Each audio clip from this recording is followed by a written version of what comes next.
那是一种很微妙的转变，不是突然变好，也不是某一天醒来就不再受影响，而是你开始在情绪升起的瞬间，多了一点点的看见。最初，你其实并不知道那是什么，只觉得自己不像以前那样完全被卷走。那些曾经会让你立刻反应的事情，开始出现一个极短的停顿，像是心里多出一个空隙，让你能够呼吸一下。过去的你，情绪来的时候是没有预告的，它像浪一样直接拍上来，你来不及分辨，就已经被淹没。你会在愤怒里说出伤人的话，在焦虑里做出仓促的决定，在失落里否定自己所有的价值。那时候你以为那就是真实的你，因为感觉太真实了，太强烈了，甚至强烈到你无法怀疑它。直到某些时刻，你开始问自己一个问题：这个感觉是我，还是只是经过我的一种状态？这个问题很小，却像一个缝隙，让光第一次进来。你开始发现，情绪其实有起点，也有变化，甚至有结束。它不是永远存在的，只是当你完全认同它的时候，它才看起来像是无止境。那天你在某个熟悉的场景里，再次感受到那股压迫感，胸口紧，呼吸变浅，思绪开始自动生成负面的故事，但这一次，你没有立刻相信它。你只是轻轻地注意到，这个感觉又来了。那不是逃避，也不是压抑，而是一种单纯的觉察。奇妙的是，当你这样看着它的时候，它的力量开始改变。它还在，但不再完全主导你。你开始能分辨，情绪是情绪，而你是你。这个分界一旦出现，整个内在世界就开始松动。你不再需要立刻回应每一个情绪，也不再被迫做出反应，你有了选择。而这个选择其实就是自由的开始。慢慢的，你对情绪的态度改变了。以前你讨厌某些感觉，想把它们赶走，觉得它们是不应该存在的，是你的弱点，是你需要修正的地方。但现在，你开始试着理解它们。你会问，它为什么出现？它想告诉我什么？我在这里，真正需要的是什么？有些情绪来自过去，来自那些你没有被好好接住的时刻，有些来自恐惧，来自对未知的不安，也有些只是身体单纯的反应。当你愿意这样看待它们，情绪就不再只是敌人，而变成一种讯号。你开始理解，情绪不是来控制你的，而是来引导你的。它指向那些你忽略的部分，那些需要被看见、被照顾的地方。于是，当情绪再出现时，你不再急着关掉它，而是愿意陪它一会。这种陪伴一开始其实并不容易，因为有些感觉真的很不舒服，甚至让你想逃。但你慢慢学会，不需要立刻让它消失，你只需要不离开自己。你会发现，当你不抗拒的时候，情绪反而流动得更快。它来，停留一下，然后离开。不像以前那样，因为你不断抗拒，它反而卡住，变成一种长期的状态。你开始感受到一种很安静的力量，那不是外在带来的，而是来自你内在的稳定。即使情绪起伏，你仍然知道自己在哪里。这种感觉不像兴奋，也不像快乐，它更接近一种深层的安心。你知道，无论发生什么，你都能陪自己走过。而这样的状态也悄悄改变了你与世界的关系。当你不再被情绪控制，你看事情的角度变了，你与人的互动变了，甚至你吸引到的经验也开始不同。因为你不再用过去的反应在生活，你开始用觉察在选择。这种选择会让你靠近那些真正适合你的事物，远离那些只是重复旧模式的循环。有一天，你回头看，才发现自己已经走了很远。那些曾经让你崩溃的情境，现在依然可能出现，但你已经不再是当时的你。你不再害怕情绪，也不再急着摆脱它，你甚至开始感谢它的存在。因为正是透过它，你才慢慢看见自己。你理解，情绪从来不是问题，问题只是你曾经以为你就是那些情绪。而现在，你知道自己更深、更广，也更稳。情绪依然会来，但它们只是经过。而你开始真正站在自己的中心。那是一种很安静的转变，没有掌声，没有剧烈的对比，却真实地发生在你生命的每一个细节里。你不再需要控制一切，因为你已经学会理解。而当理解出现，控制就变得多余。你与情绪之间不再是对抗，而是一种流动的关系。在那样的流动里，你开始真正的活着。有些时候，你并不是被现实困住，而是被一种还没发生的画面牢牢地锁在原地。那些画面很真实，真实到你几乎可以预见结果，失败的样子，被拒绝的表情，一切不如预期的结局，在你还没踏出第一步之前，就已经反复上演。你以为那是理性，以为那是成熟的预判，但其实那是恐惧在用你的想象力替自己建构一个看似合理的世界。一开始，你不会怀疑它，因为它的语气太熟悉了，像是一种保护，像是在提醒你不要受伤，不要冒险，不要让自己再次陷入难堪或失落。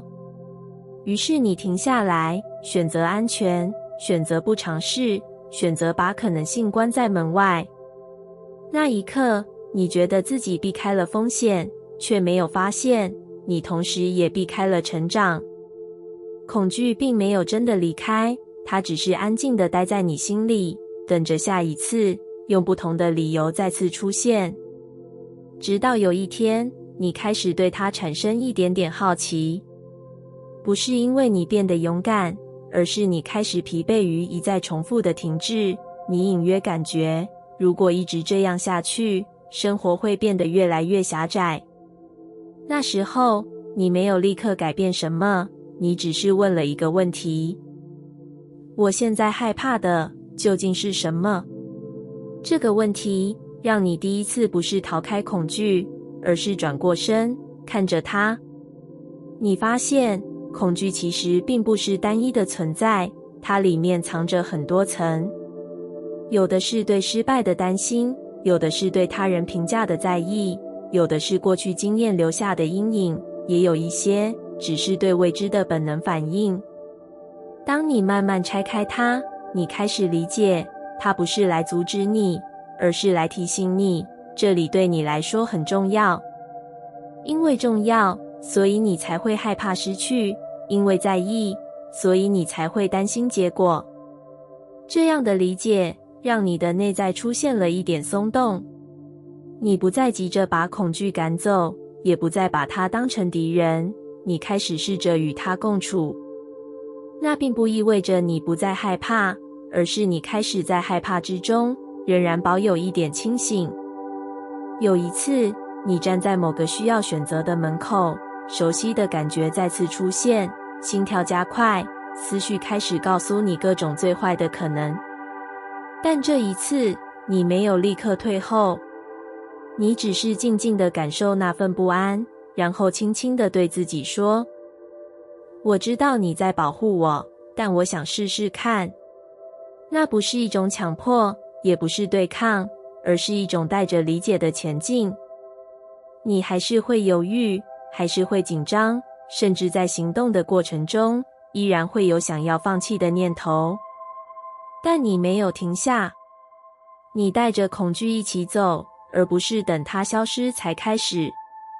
那一步其实很小，甚至外人看不出来有什么特别，但对你来说，那是一个界限的改变。你不再让恐惧决定你的方向，你开始让自己决定，即使恐惧还在。慢慢的，你会发现一件很奇妙的事情。那些你曾经想象中会发生的最坏结果，很多并没有真的出现，有些即使出现了，也没有你以为的那么无法承受。你开始重新认识自己的承受力，也重新定义风险这件事。恐惧不再是绝对的警讯，而是一种需要被理解的讯号。当你这样看待它，它的形状就开始改变。它不再是一堵墙，而更像一扇门。门后面不是保证成功的结果，而是更宽广的自己。你开始愿意尝试新的选择，不是因为你确定会成功，而是因为你不再被失败的想象绑住。你理解，行动本身就是一种回应，回应你内在的渴望，回应那些你一直压抑的可能性。当你持续这样前进，恐惧依然会出现，在新的情境里，在更大的挑战前。但你已经不一样了，你不再把它当成停止的理由，而是当成一个提醒，提醒你正在靠近某个重要的地方。这样的你，不需要变得无所畏惧，也不需要逼自己强大。你只是多了一种能力，在害怕的时候，仍然选择靠近自己想要的方向。那是一种很安静的勇气，不是外显的，却深深地改变了你的生命轨迹。有一天，你回头看，会发现那些曾经让你停滞的恐惧，其实一路都在指向同一个地方。那个你一直想去，却不敢承认的方向。而现在，你正在走向它。恐惧没有消失，但它已经不再阻挡你。它变成一种陪伴，一种提醒，甚至是一种力量的来源。因为你终于理解，它不是来让你退缩，而是来告诉你，这里值得你前进。有些不舒服来的没有预告，你可能只是听到一句话，看到一个眼神，甚至只是对方的一个语气，心里某个地方就突然紧了起来。那种感觉很细微，却又很明确，像是被什么轻轻刺了一下，不致命，却让你无法忽视。一开始，你会很自然地把注意力放在对方身上，你会想，为什么他要这样说话？为什么他总是这样做事？为什么他让人这么不舒服？你的脑中开始整理证据，一条一条地列出对方的问题，甚至在心里下了结论，认为那就是他的本质。那一刻，你是确定的。你确定问题在他，你确定自己的感受是合理的，你确定这份不舒服来自外在。但有些时候，当这样的感觉反复出现，在不同的人身上，在不同的情境里，却带着某种熟悉的轮廓。你开始隐约察觉，这里面似乎不只是对方的问题。那不是否定对方的行为，也不是要你压抑自己的感受，而是一种更深的提问开始出现。为什么这件事会这么触动我？这个问题让你的注意力慢慢从外在移回内在。你开始看见那些让你不舒服的瞬间，其实都指向某些相似的情绪。可能是被忽视的感觉，可能是被比较的压力，也可能是被否定时那种熟悉的刺痛。那些情绪并不是第一次出现，它们早就在你的生命里存在，只是平时被压在比较深的地方，直到某个人、某个情境刚好触碰到它。那一刻，你以为是对方让你不舒服，但其实对方只是打开了那个原本就存在的地方。当你开始这样理解，内在会出现一种微妙的转变。你不再只是评价对方，也开始观察自己。你会发现，那些让你反感的特质，有时候其实是你压抑过的部分。也许你讨厌某种自我中心，但在更深的地方，你其实渴望为自己发声，只是一直没有允许自己那样做。也许你无法忍受别人的懒散，但你内在某个角落也累得想要停下来，却不敢放松。那些情绪的反应不再只是对他人的判断，而变成一面镜子。它映照的不是对方的全部，而是你内在尚未被看见的部分。一开始，这样的发现并不轻松，甚至会有一点抗拒，因为这意味着你需要承认某些你不想面对的自己。但当你慢慢放下防卫，开始愿意看见，你会发现，那其实不是责怪，而是一种理解的开始。你开始能对自己的情绪多一点空间，不再急着否定，也不再急着把责任全推到外面。你会在不舒服升起的时候，轻轻地问自己，这里是不是有什么我还没照顾到？这个提问让你从反应走向觉察。慢慢的，你与他人的关系也开始改变。你不再那么容易被触发，不是因为别人变了，而是因为你开始理解自己的反应来源。有些事情依然会让你不喜欢，你依然可以选择距离，但那不再带着强烈的情绪纠缠。你不再需要透过对抗来维持界限，你只是清楚什么适合你，什么不适合。这种清楚来自内在的稳定，而不是外在的控制。有一天，你会发现，那些曾经让你特别不舒服的人，在某种程度上，其实参与了你的成长。他们让你看见自己，看见那些你原本不愿面对的部分，也让你有机会重新选择如何对待自己。你开始理解，这个世界不只是发生事情的地方，也是一面巨大的镜子。每一段关系，每一次触动，都在回应你的内在状态。当你愿意这样看待，你就不再只是被动的经历，而开始有能力在每一个不舒服里找到一点点理解。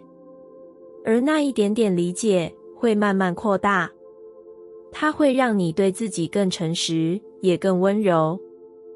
你不再需要成为一个完美的人，你只需要愿意看见，愿意理解，愿意在每一次触动中回到自己。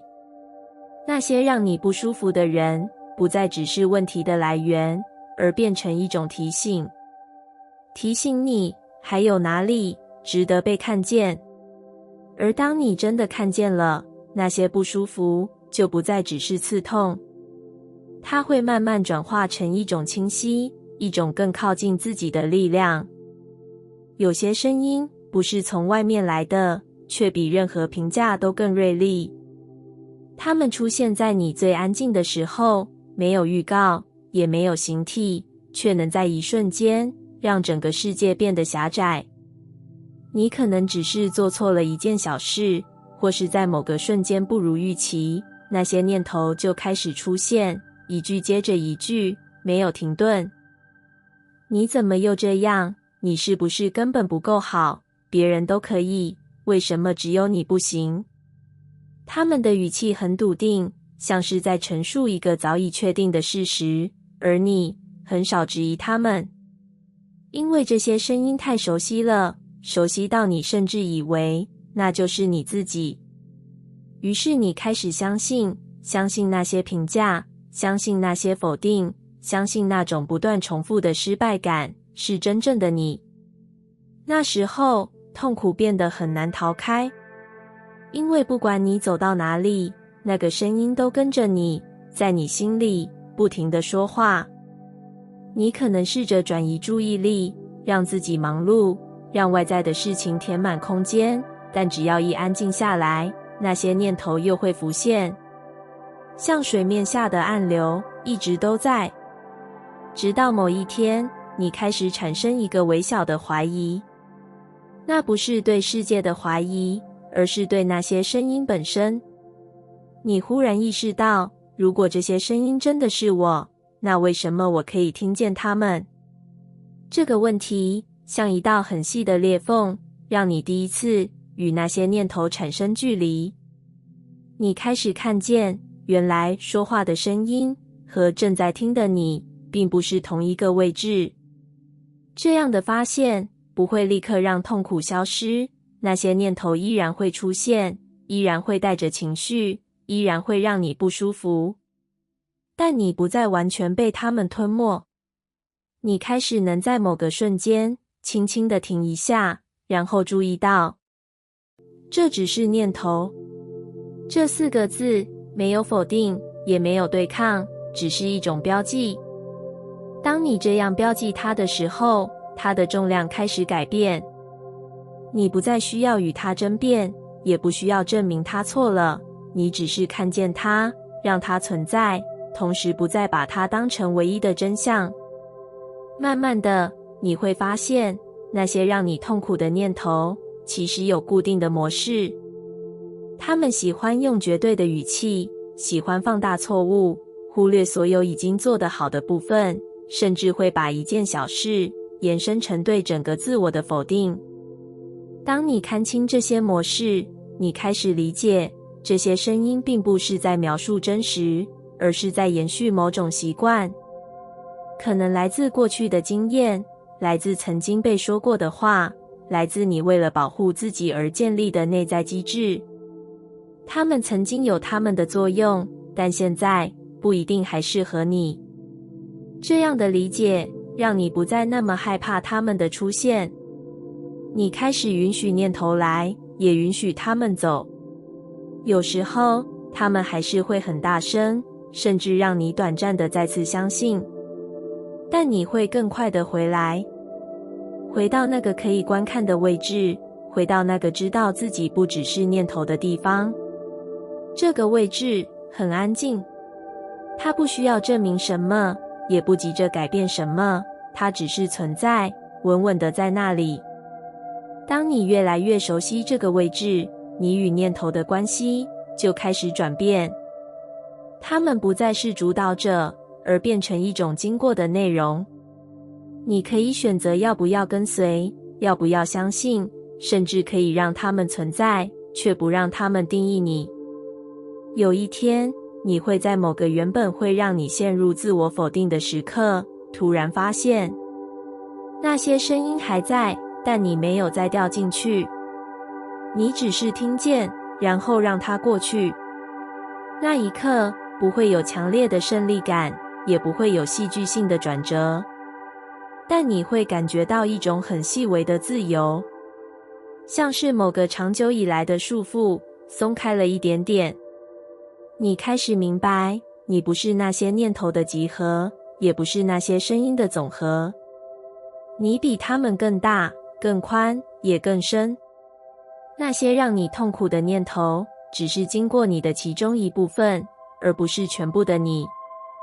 当你真正理解这一点，你不需要让所有念头变得正面，也不需要逼自己时时刻刻都很好。你只需要记得，你可以选择不完全相信他们。这样的你不再被困在同一个内在回圈里，你开始有空间去感受更多的可能。痛苦还是会来，念头也依然会出现，但你已经不在原来的位置了。你站在一个更稳的地方，看着它们流动，而那份稳定会慢慢长成一种力量，一种不需要声张却真实存在的力量。有一段时间，你很努力地让自己变好。你阅读、反省、调整行为，学习用更正面的方式看待世界，也试着把那些不够好的部分一点一点修正掉。你相信，只要够努力，只要够清醒，有一天你会成为一个没有负面情绪、没有矛盾、始终稳定而明亮的人。那是一种很纯粹的期待，甚至带着一点理想化的美好。但在那个过程里，有些东西被你悄悄放在一旁。那些你不喜欢的情绪，那些让你觉得不够成熟的反应，那些带着嫉妒、愤怒、脆弱的瞬间，你开始试着忽略它们，甚至用不应该去压住它们。你告诉自己，那不是你想成为的样子。于是你越来越靠近光，却也同时越来越远离某些真实的自己。一开始，你并不觉得有什么不对，因为外在看起来确实变好了，你更稳定，更理性，更能控制情绪，也更符合你心中那个理想的自己。但在某些安静的时刻，你会隐约感觉到一种说不出的疲累。那不是身体的累，而是一种需要持续维持状态的紧绷。你开始发现，有些情绪并没有真的消失，它们只是被压在更深的地方，等待某个时机，再一次浮现。有时候是一个突如其来的爆发，有时候是一种无法解释的低落，甚至只是某个瞬间的空虚。那让你困惑，因为你明明已经这么努力了。直到某一天，你不再那么急着修正自己。那并不是放弃成长，而是你开始愿意停下来，看看那些一直被你忽略的部分。你第一次没有立刻把某个情绪定义为不好，你只是看着它，让它存在。那种感觉很陌生，甚至带着一点不安，因为你不知道，如果不控制，它会不会变得更糟。但你还是选择多停留一下。你开始看见，那些被你称为阴影的部分，其实都有它们的来源。那些愤怒，也许曾经是你为了保护自己而产生的力量；那些嫉妒，其实藏着你真正渴望的方向；那些脆弱，只是你需要被理解与接住的讯号。它们从来不是错误，只是没有被好好理解。当你这样看待，内在开始慢慢松开。你不再需要把自己切成两半，一半是被允许的光，一半是被排除的黑暗。你开始允许自己是完整的。这种允许并不代表你会任由情绪主导，也不是放弃调整，而是你不再用否定来对待那些不符合期待的部分。你开始用理解取代压抑。这个转变让你与自己的关系改变了。你不再是那个一直修正自己的角色，而更像是一个愿意倾听的存在。你会在某个不舒服的瞬间，轻轻地问自己，这里发生了什么？而不是，我怎么又这样？这样的提问，让阴影开始被看见。一旦被看见，它就不再需要用更强烈的方式出现。你会发现，当你愿意承认那些内在的黑暗，它们反而不再那么沉重。它们开始变得柔软，甚至带着某种讯息。而你也不再害怕自己。这一点其实非常重要，因为很多时候，我们不是害怕外在，而是害怕自己内在那些不可预测的部分。当这份害怕减少，你整个人会变得更安定。你不再需要一直维持某种状态，也不再害怕自己失控，因为你知道，无论出现什么，你都能看见，也能理解。慢慢的，你开始感受到一种不同的光，那不再是单一的明亮，而是一种包含了深度的光。它不是排除了黑暗，而是因为看见黑暗，所以变得更真实。那样的光不刺眼，却稳定；不耀眼，却持久。它来自一种整合，来自你不再拒绝自己的任何一部分。有一天，你会突然明白，你一直在寻找的完整，从来不是让自己只剩下光，而是能够同时容纳光与影。当你愿意看见阴影，光才不再只是表面的明亮，而是一种深层的存在。那是一种你可以安心待在里面的状态，没有压抑，没有伪装，也不需要努力成为另一个人。你只是你，而那样的你本身就是完整的。一开始，你只是想让自己好过一点。那些反复出现的情绪，让你疲惫，也让你困惑。你试过压住它们，也试过转移注意，甚至告诉自己要正面一点。但它们总是在某个时刻再次回来，有时候更强烈，有时候更隐微，却始终没有真正离开。你开始怀疑，是不是自己哪里不够好，是不是还不够努力，才会一直被这些情绪困住。那段时间，你把转化当成一个目标，一个需要达成的状态。你希望有一天，那些低落、焦虑、愤怒都可以被替换成平静与稳定，仿佛只要方法正确，内在就能被修复成理想的样子。但越是这样，你越容易在情绪出现时感到挫败，因为它的存在像是在提醒你，你还没有做到。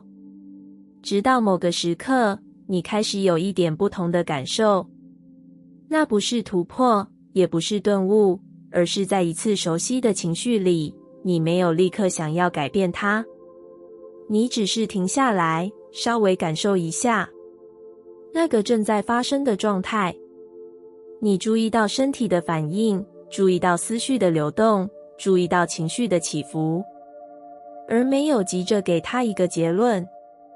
那一刻，你第一次没有把情绪当成问题，而只是当成一个正在经过的经验。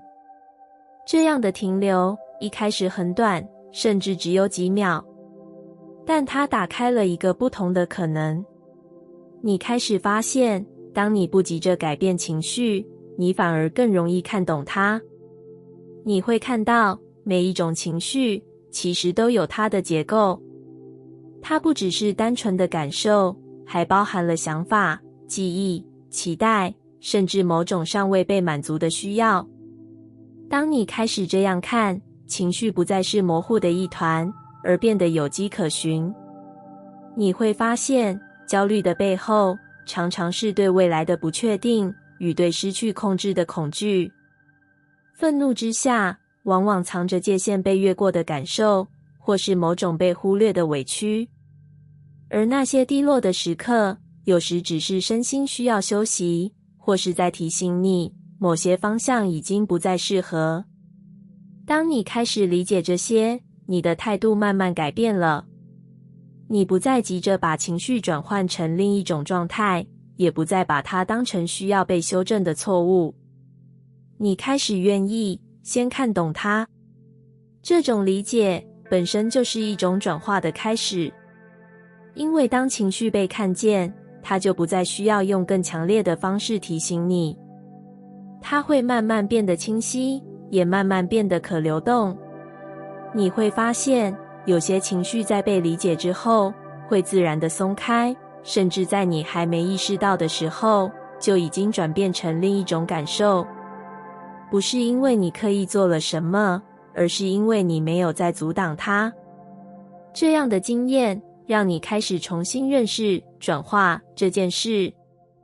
它不再是一种用力的改变，而更像是一种允许。允许情绪出现，允许它被看见，允许它说完它想说的话。当这些被允许，它自然就不需要停留太久。慢慢的，你会感觉到一种更深的稳定。那不是因为你没有情绪，而是因为你不再害怕它们。你知道，每一个情绪的出现都有它的原因，也有它离开的节奏。你不需要控制它，也不需要催促它。你只需要在那里看着它。当你越来越熟悉这样的状态，你与自己的距离变近了。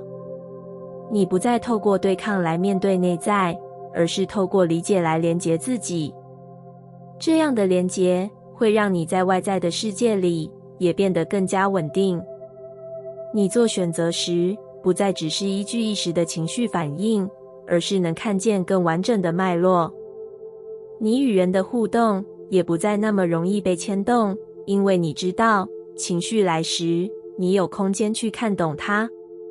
有一天，你会回头发现，那些你曾经努力想要改变的情绪，其实早已在不知不觉中变得不同了。不是因为你终于掌控了它们，而是因为你开始理解它们。而理解让一切变得柔软。你不再需要急着成为更好的人，因为你已经在看懂自己的过程里，慢慢变得完整。转化不再是一个目标，而是一个自然发生的结果。它发生在你每一次愿意停下来的瞬间，发生在你每一次选择理解而不是抗拒的时候，也发生在你愿意如实的看见自己的那一刻。那样的转变没有声响，却深刻而持续。而你会知道，你已经不在原来的位置了。